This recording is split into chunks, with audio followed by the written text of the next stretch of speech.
is well respected in China and the modeling and analyst circles. And I first met him a little over a year ago and was very impressed with the modeling work that he's doing at the Energy Research Institute.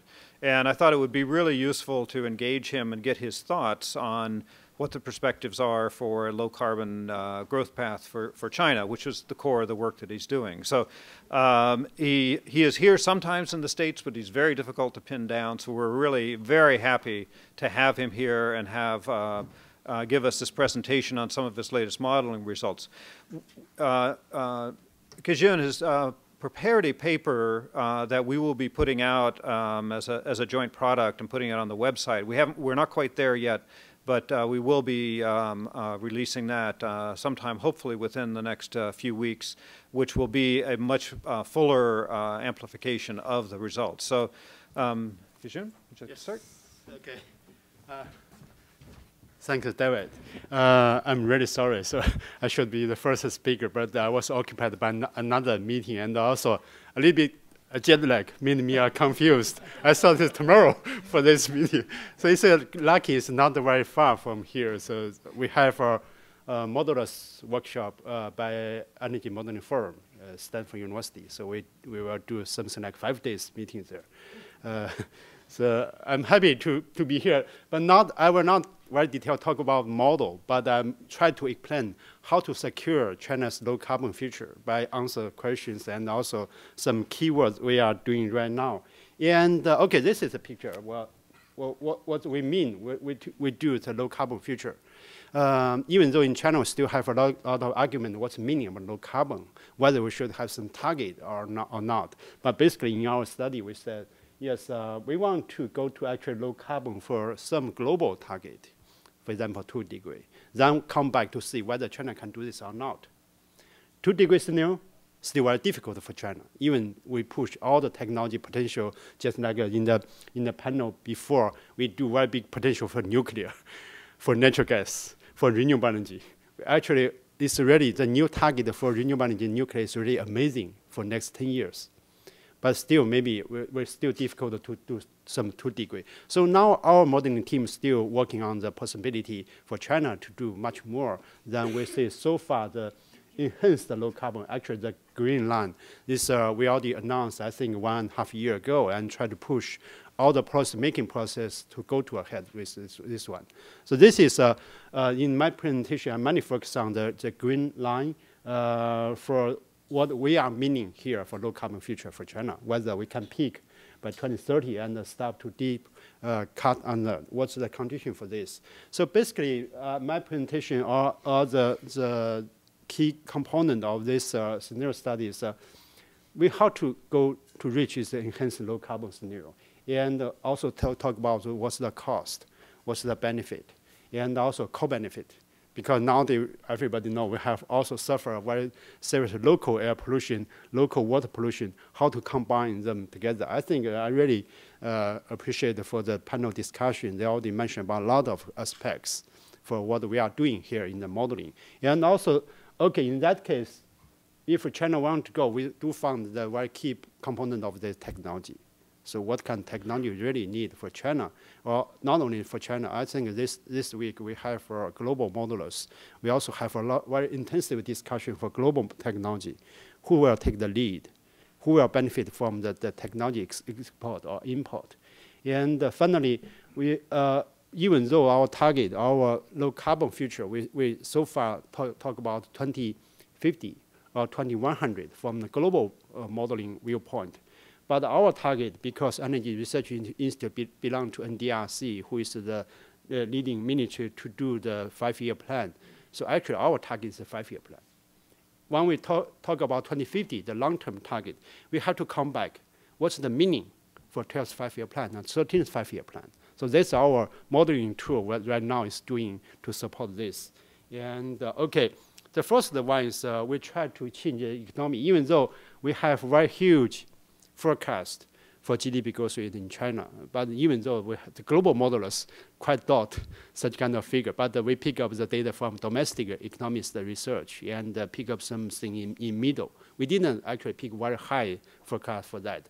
But basically, the Chinese economic structure will follow exactly what happened in the developed countries. That means the service sector or tertiary sector will take big share in the total GDP, but it will take a long time. Before 2020, it's impossible. I think industry is still very big share, or the major share in the total GDP. This is some difficulty. We want to go ahead. But we still want to see, just like in previous presentation mentioned about China's energy or CO2 emission increase much faster than what made forecast maybe 5 or 10 years ago. What happened for that? Just because of this. This is the structure in the Chinese industry. The middle part, the small part, is the energy-intensive products. Actually, it's only take less than 10% of total GDP in China, but they consume more than 50% of total energy in China. So you can imagine if this part of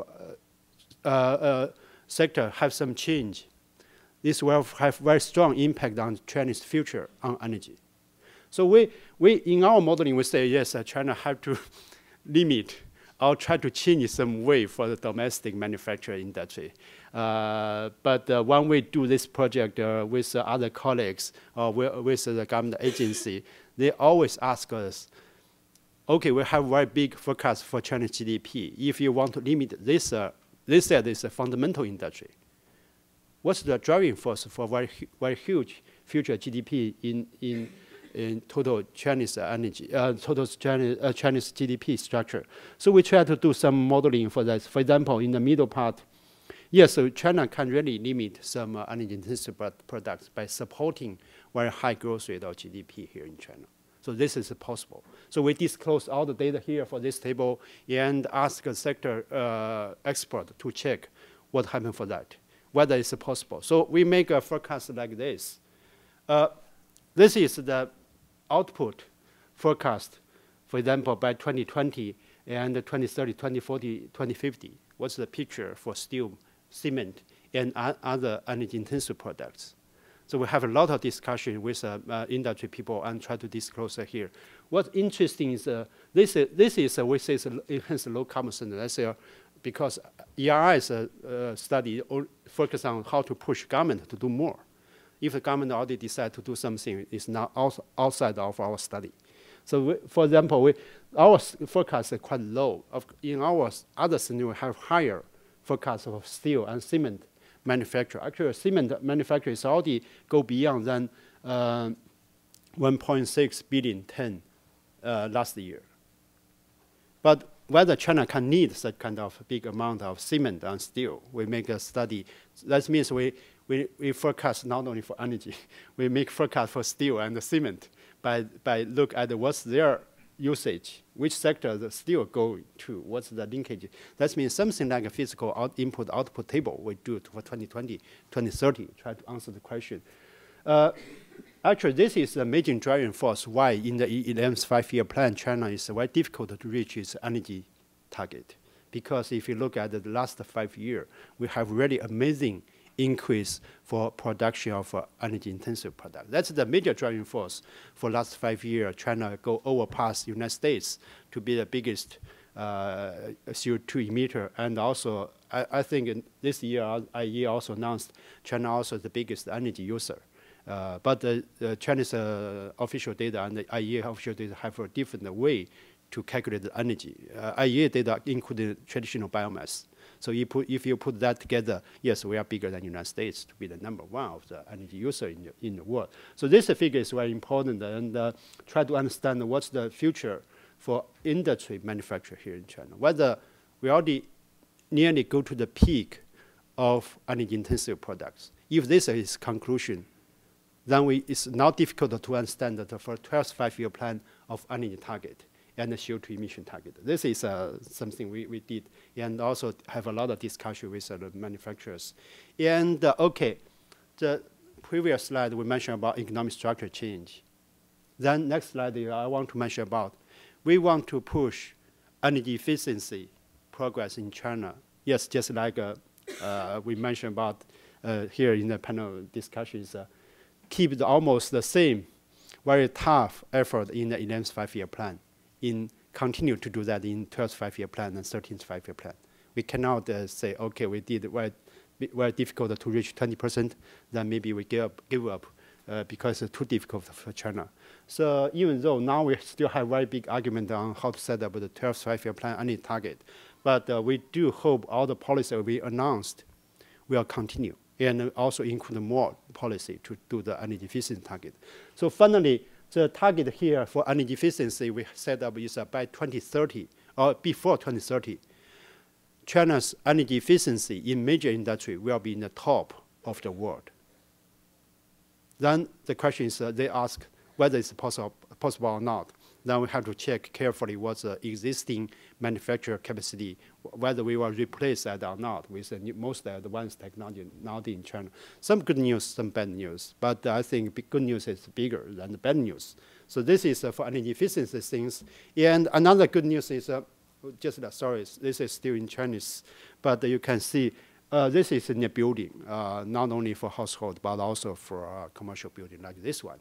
And this is a picture I want to explain how to reach 80% CO2 emission reduction in buildings, and what kind of technology we should use for that. The good news is more than half of the technology in this picture, we already have that. And some of the technology, they go much faster than our modelers think about. For example, LED TV. In our model, we make forecast by year 2015. LED TV will occupy 30% of total market in China. But this already happened in the first quarter of this year. In Chinese market, LED TV is already higher than 30% of in the sale in the market right now. And in another way is, for example, China also, maybe we are still pushing that China will remove all the manufacturer for old lighting system. Every manufacturer is go to a saving lighting system. In the same time, this picture shows originally Japanese industry have very advanced refrigerator system. But nowadays, the best refrigerator, highest efficiency refrigerator is in China, much higher than the EU standard for standard 1. So that means something like 0.3 kilowatt hour per day. It's already start manufactured here in China. And this is actually not expensive. It's not a big difference with the price. That's the reason why in China have actually the very high energy efficiency refrigerator nearly occupy all the market. We need not give any subsidy for that. So it's already something like 100% we are going to high efficiency refrigerator here in China. So this is some good news what happened there. If we decide to go to this direction, the manufacturer can provide new technology to reach this technology demand for low carbon. And also same for transport. And many of you maybe heard about that in China. Now they have a very big plan on the renewable energy use in transport, and also for, we say it's new energy. Actually, it's not new energy. It's an electric car or hybrid car, hybrid vehicle development plan. The government already prepared a very big budget to give subsidy on the electric car and hybrid vehicle in China. In that case, even though in our forecast we give very big car fleet by 2030, maybe the total vehicle number can something like higher than 400 million vehicles. But it doesn't matter. We don't have a very big worry about oil supply, because for 100 million of cars, if we reach our Chinese fuel efficiency standard, that means by 2020 or 2030, there will be 50% higher efficiency than nowadays. In the meantime, we also have electric car and also have biodiesel ethanol mixed with gasoline.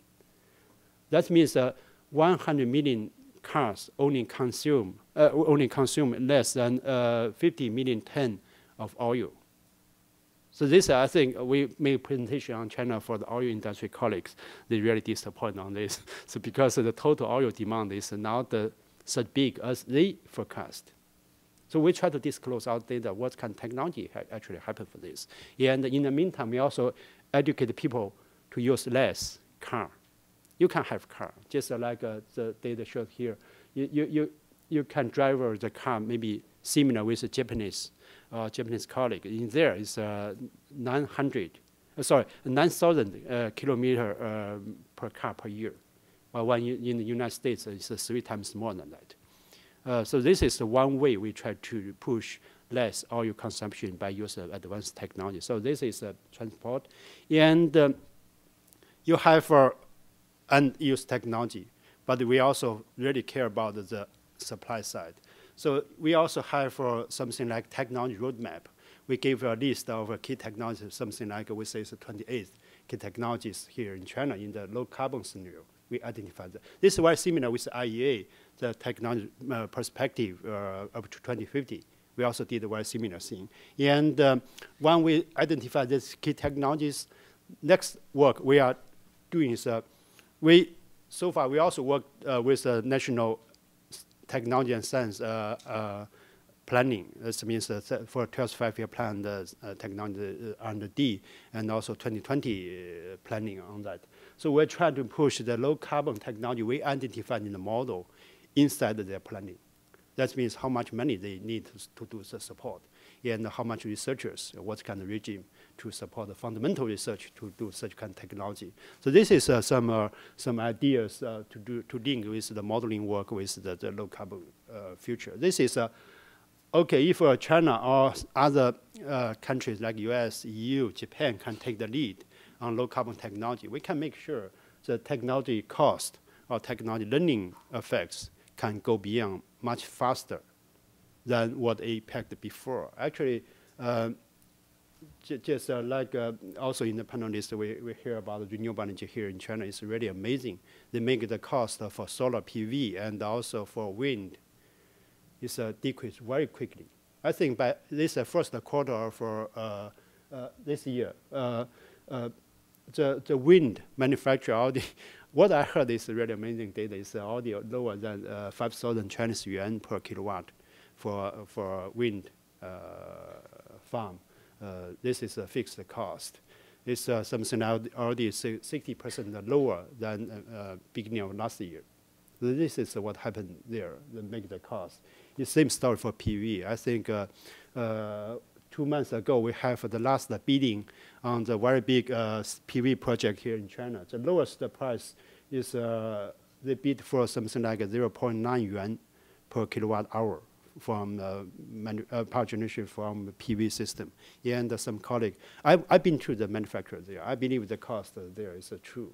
And it's now just occupied market and provide a very low cost. Then another story is about CSIS. Even though we have a very big argument in China for CSIS, but we try to disclose all the data. Of course, in our power generation sector, we push everything for nuclear, for renewable energy, and for natural gas-based power generation. But this we still have big space left for coal-fired power plant. Even though nowadays Chinese policy is a regulation make sure that all the newly installed power capacity is supercritical or ultra supercritical, the highest efficiency power plants in China now.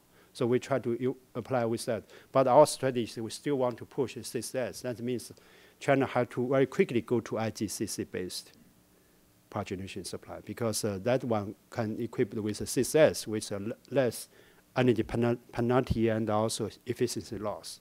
So when you think about it, this is a picture for future power supply system, of course. But when we think about coal-fired power plant, even by 2050, we still have a large amount of coal used. So CSIS is we must use that.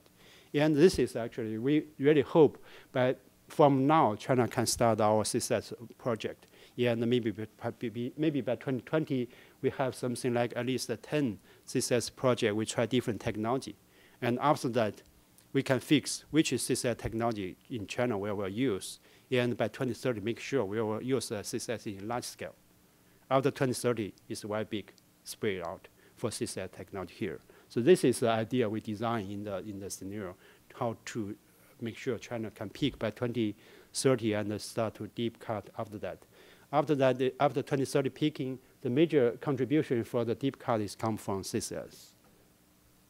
And this is the data we just disclosed recently and tried to give some in-detail analysis. Because our team, we joined two CSIS projects. One is with the Huangnan Group. They will contract the first CSIS project here in China. We already, the first IGCC in Tianjin is going very well. And efficiency design there is the highest efficiency for IGCC in the world. But let's see what happens for that now, because now they're still in the halfway. Next June, they will be ready for power generation. So we'll check what happens for that. But the good thing is we already have the cost and other things, the data for that. So we use it in our modeling analysis. So this is some picture for CSIS. And also the cost. Cost is, many people think about CSIS cost is very high. But our study say it's okay, we can pay for CSIS. In the case we want to have a lower CO2 emission, because even by 2030 in China, we are use something like more than 100 power plant equipped with CSIS.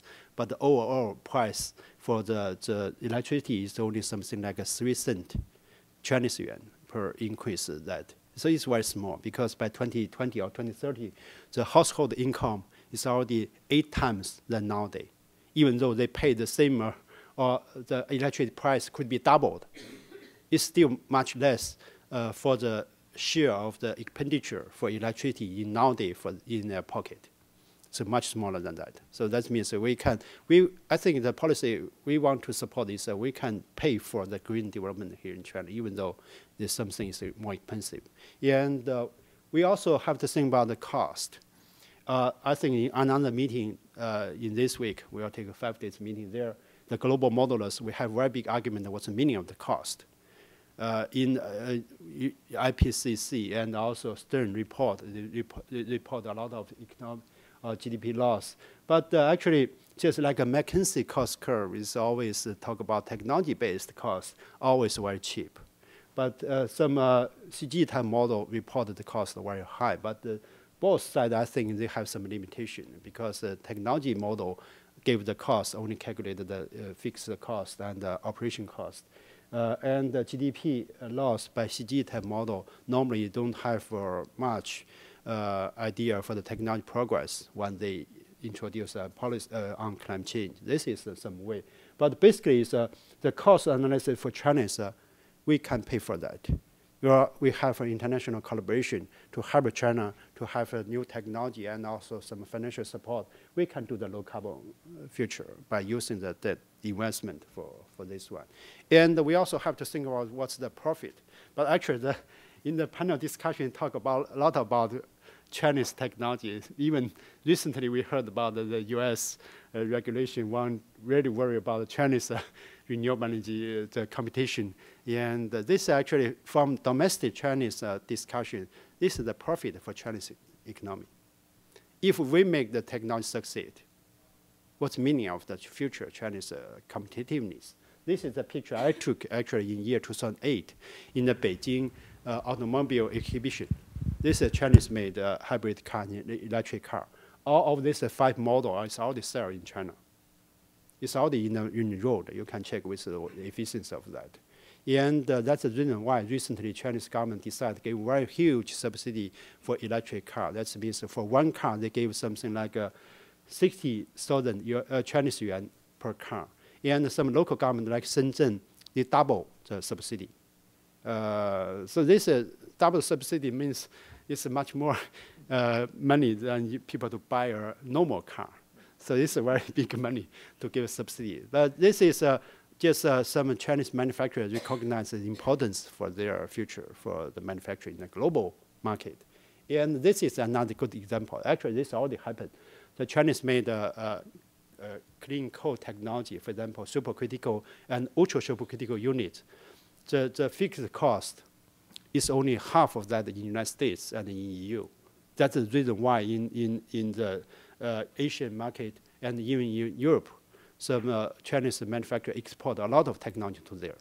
This is the driving force for such kind of things. For last more than 10 years, Chinese government really pushed the manufacturer to do high efficiency technology. Now they really enjoy this. This is the low carbon future here in China. We try to tell the story. If China can take very tough policy domestically. That will lead the manufacturer to be also the leading in the world. I cannot imagine if one country don't have very good policy on climate change, a policy on renewable energy, they can have a very good technology there. US is one good country because the US also have a clear idea for renewable energy and think about the investment for R&D. We still think about in near maybe 1 or 2 decades, major technology will money come from United States because by last year, the total R&D investment in China is something like 480 billion Chinese yuan, which is 1/5 of that in the United States. Or this money only account just similar with the size of US investment on energy technology. So you can imagine for this one is how to compete with the US industry for such kind of new technology R&D. But the good news is just Dr. Tan mentioned about this in China. We do hope maybe by 2020, China's total R&D can catch up with the United States because every year, based on the government planning, we have something like 20% growth rate for technology R&D. So it's a really high growth rate for that. Then let's see what happens for this. This is one way we think about. And we are also recently strongly push not only for carbon issues, for energy issues, because now they will have very serious debate domestically for local environment target. So far, the Ministry of Environment Protection set a target for 2030. That means by 2030, we will have some air quality, water quality similar with that in the United States and Europe. But our answer is no, we cannot wait that long time. Let's see what happens if China gave a lot of money for local air pollution control, what happens for 2020. So our study is to try to make some quantitative analysis whether we can have very good quality of air and water by 2020. Let's move their target ahead. This is a scenario. So based on the low carbon scenario, that's also green. In the low carbon scenario, we do more. For example, we also use more sulfur control technology and also black carbon. This is a very close relationship with the indoor air pollution and also climate change issues, and also NOx, and also PM 2.5. This is very crucial. I think even though nowadays the air quality in Beijing is getting much better, but the problem is they use a different indicator to monitoring. So they don't monitor PM 2.5. They monitor the PM. So the quality is okay. But if you use this one, the air quality in Beijing, I have to say, is still very terrible. It's only something like 60% of days can reach the WHO standard. But if you monitor only PM, it's already something like 80% of days reach the standard. So this is, we want to push. Actually, this has very close relationship with the low carbon future. Because PM 2.5, many of that come from coal-fired power plant. But if a traditional coal-fired power plant, like a supercritical, ultra-supercritical, even though they use wide advanced dust capture technology, still cannot solve the problem to PM 2.5. But IGCC can. So this is something discussion, not only think about the carbon issues, but also think about local air pollution issues. We combine technology together. And mercury. This is recently, I think many people know about the negotiation process on climate change. But this year, they just start the negotiation on mercury emission. It's also the first meeting in Europe. They will go to very similar. I think this is most recent some technology. We also think about the relationship with energy security issues. Of course, if you do low carbon, what's the meaning of energy security? This is a study we did together with WI. This report will be published very soon. And think about when you do the climate change issues, and also should be very big benefit for the energy security issues. But what we are meaning as energy security is much more broad. It's not only for import and other things, and also for local security of energy. For example, accident in the very big power plant, and also some accident in the gas pipeline. What happened? Just like this time, the BP issue, we also include in our energy security issues. What happened for that? And now they just before that, some colleague mentioned about the water demand. This is also our study. We work together with WI. Yes, we try to identify the relationship between the new technology and the water demand, just like nuclear, third generation nuclear reactor, what kind of water they need. And if we also use some other technologies, how to link Chinese water supply issues, because now they actually water supply is more crucial than climate change here in China. Many cities really suffer with the water supply there, especially in the inland provinces. And finally, several slides, I just want to mention about what happened in the policy. Okay, we have every technology there. We have to understand the cost. Then finally, we have to go to the near-term policy. This is the policy roadmap in the modeling we are doing right now. Even though we set up a target for 2050, this is a very high efficiency air conditioner. Okay, we say the COP can equal 8 with 100% penetration rate by 2050. In order to make this happen, what we must do in 12th five-year plan and 13th five-year plan. This is the idea. We set a target by 2050 and come back with a policy demand in 12th five-year plan. This is, for example, how to increase the standard of energy efficiency. But we have to work together with technical people. Even though I want to increase something like COP equal 5, but they said, no, it's impossible. Then the policy is impossible. So we made this study when we present this to government official, everything is already understudied. So we try to answer the question. Then this table, we already published the paper, give some big picture that what happened in the policy making process in the 11th five-year plan. Many of the colleagues here, you know that between 2006, middle of 2006 and 2008, every week China contracted 2 coal-fired power plants. It's very big, amazing. But another way is in the same period, every week, Chinese government announced a national policy on energy. So this is a very high-intensive way.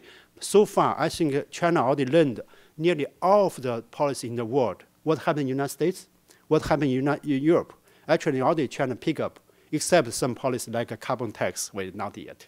Emission trading, not yet. Maybe some also other thing, some renewable energy policy, not yet. But now the very big space for new policy. That's the reason why recently our team is still pushing carbon tax and emission trading.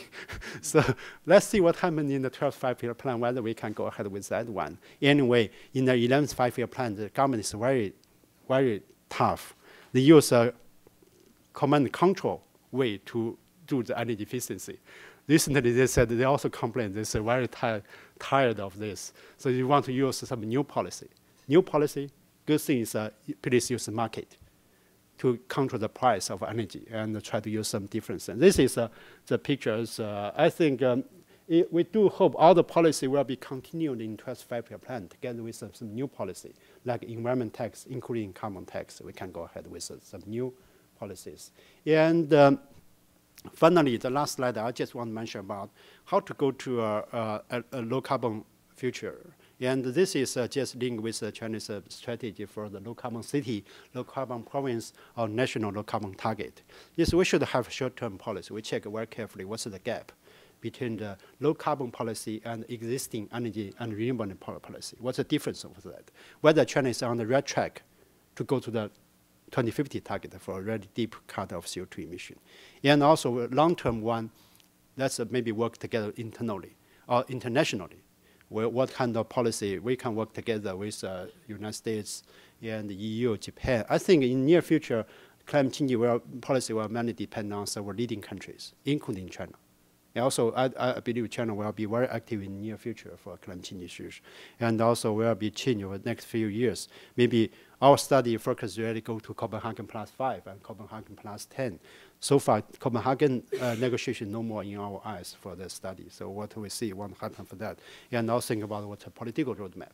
Whether we should continue to push others to do more, leave this myself, okay, I cannot do, you should do something like that. But this time in Cancun, I believe the EU will go ahead with their 30% target without pushing others to do that. I think China also have a similar thing.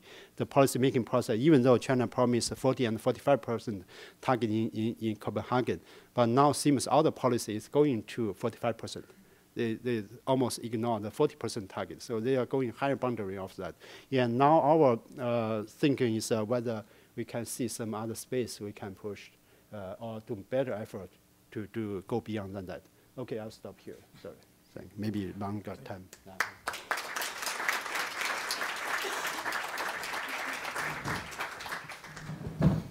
Great. Well, thank you very much for the presentation. And if it's okay, we will put these up on our website so that you can go back and read the detail. So, because I'm sure there was a lot of interest in the detail that was presented there. We'd like to go ahead and open it up for questions for a few minutes before the lunch comes. I was going to start with a question of, you described first the concept of the shift in the structure of the economy, and then the improvement of the efficiency in manufacturing, and then described low carbon technologies, production technologies, sort of component pieces of getting on this pathway. What's your sense of the relative importance of those three areas? Is it more important to do the structural shift, or is it more important to get on a very high pathway for, say, efficiency improvements in manufacturing or the low carbon technologies? I suppose, I know the answers are all important, but maybe you can go a little deeper than. Okay, we released our report. I think it's a very big report, nearly 1,000 pages, so, but sorry in Chinese.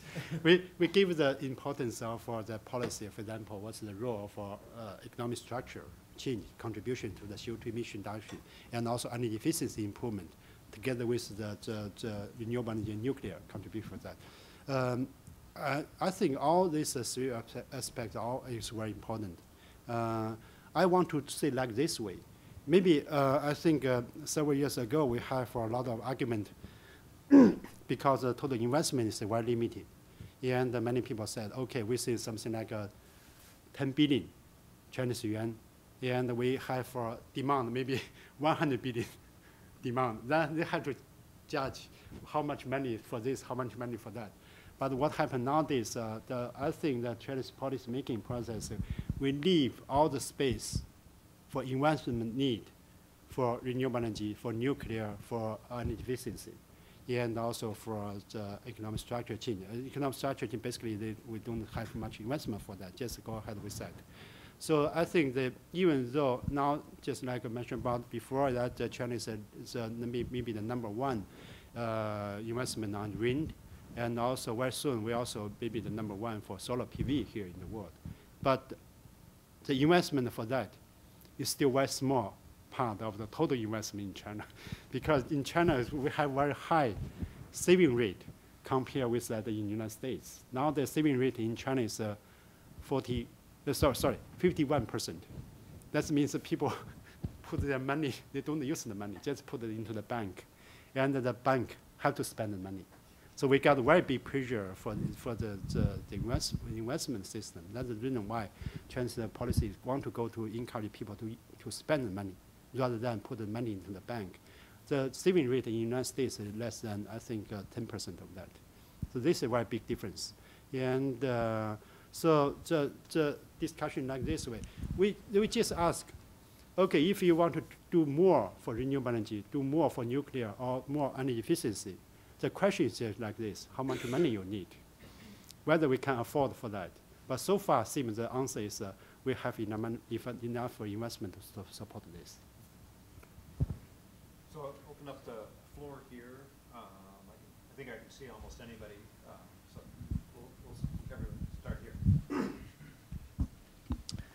Hi, Bima from World Watch Institute. First, thanks a lot for this very informative and inspiring presentation. I have a serious question. First, regarding your modeling methodology. My understanding is that all the projection modeling have to based on a series of important assumptions. And you just mentioned that you have the projections for the future China GDP growth. I just want could you explain a little more about your projected GDP growth rate, and how does that compare to other well-cited sources like EIA has this projections up to 2030. And my second question is about some of the change and the new progress in data. You mentioned that the China's cement production in 2009 already surpassed 1.6 billion tons, and I think in your table you projected that number to 2020. So how do you address those changes? And then my third question is, what's your projection of the carbon intensity in your enhanced low carbon scenario by 2020, and how does that compare to the 40 to 45% goal? And the last question regarding the electrical vehicle subsidies. And my understanding is that all the subsidies go directly to the manufacturers instead of go to the consumer. So basically, the consumer doesn't have a direct incentive to buy the vehicles. So do you have any rough numbers of the actual sale of the electric vehicles in China before and after the subsidy policy? Thanks a lot. Yeah. I will very quickly answer the question. First, the GDP, as we compare all the study for Chinese GDP, including international one and domestic one, we can see the very big difference. Domestic forecast is very high compared with international. Actually, EIA and IEA use very low GDP growth rate for their forecast. But because we are doing domestic scenario, so we mainly pick up the forecast for GDP from China. So it's much higher than the EIA and the IEA data. The second one is for cement. Yes, we do notice that kind of thing. That means China really accelerate the process for, we say it's a highway industry or highway chemical period. That means for example, in near future, China planned something like a 300 airport. We want to finish the 300 airport contract in 2030. But now the Chinese make that they will finish everything by 2020. This is what happened here. It's 1.6 billion ton cement means 100,000 kilometers expressway construction, 10,000 kilometers railway construction, including 2,000 high-speed railway construction. If we keep this 1.6 billion ton cement for 20 years, everything in China construction is finished before 2025. So then you can think about the cement plant. Normally they have 25 years lifespan. This gave us a very big dangerous is maybe by 2025, within 15 years, all the manufacturer for cement or steel have to come down very quickly. This is something very big damage for economy. So we have to carefully check whether China's economy really has some sudden growth and how sometimes have to come back again. The third one is about the electric car. Number three, sorry. Yes, okay. Yes, in our baseline scenario, is our carbon intensity is something like 44%, similar with that one. Or in the low carbon scenario, is 53%. But we also calculated the national target for 40 and 45% because the assumption is totally different. National planning is different with the research, academic research on the scenario. So national planning, they have a national plan on GDP and also national plan on energy. So the carbon intensity for 40 and 45%, we mainly follow that one. It's also same, our model also calculate that one. So this different, this just reflect the uncertainty of the carbon intensity. And let's Copenhagen process, go ahead with that one. And we'll see, I just mentioned about our purpose is to look at what the policy need there and to see whether we have more space. The last one is electric car. So far, when we start the subsidy, you mentioned about, yes, the subsidy is going to manufacturer. I think, for me, I think it's similar effects to going consumer. For example, on consumer, you have to pay something like 200,000 Chinese yuan per electric car. You get subsidy for 60,000 for that one. You got money. It's the same. You pay directly something like 140,000 yuan for that one. That gives it. And right now, this is a big problem. It's after Chinese government announced the subsidy policy, actually we do notice the manufacturer in China for electric car didn't follow up. They didn't provide enough good products to get this subsidy. So let's see. I think technology preparation still needs some time. I think let's see what happens for next year.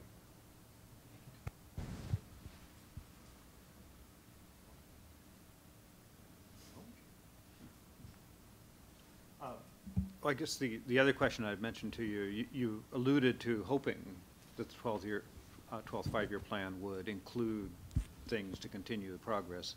What are you hearing, though, about what is being included?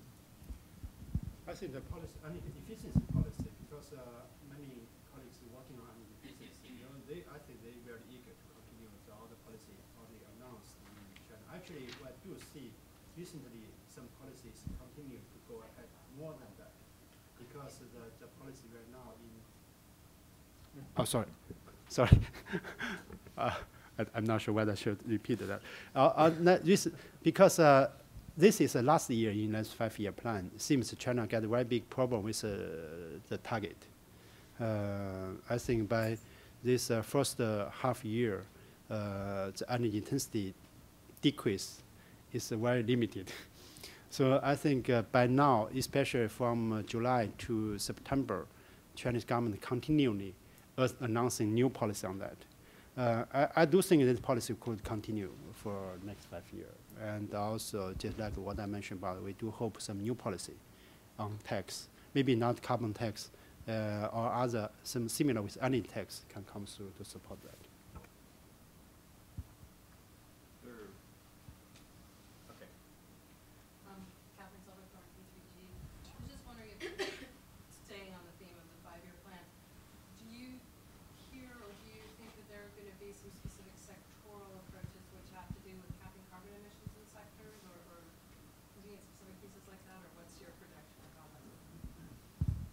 This is our study. So,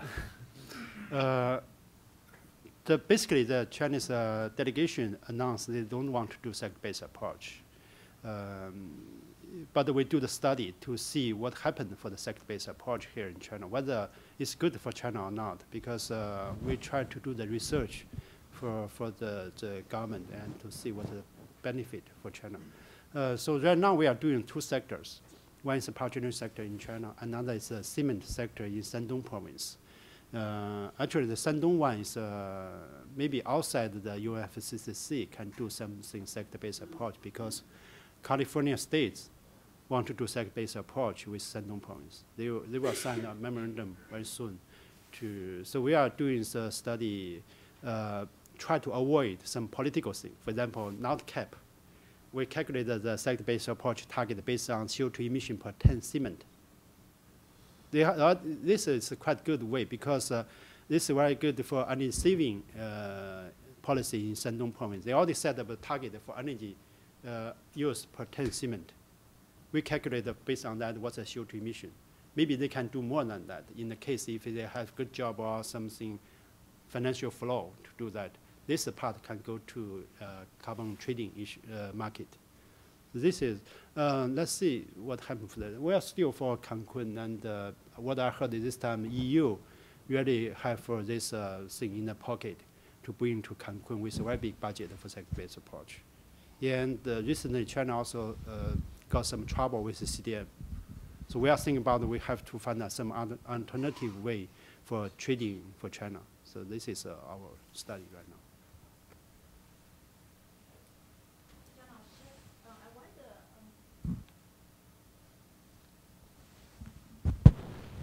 What do you think of the most likely approach taken by Chinese government to reach the 40 or 45% target? For example, it's possibly will be regulatory measured or market approach. Regulatory measured, I mean government just assign a target to the province and to the different sectors, or use the carbon tax or trade carbon trade. So what's the most likely approach?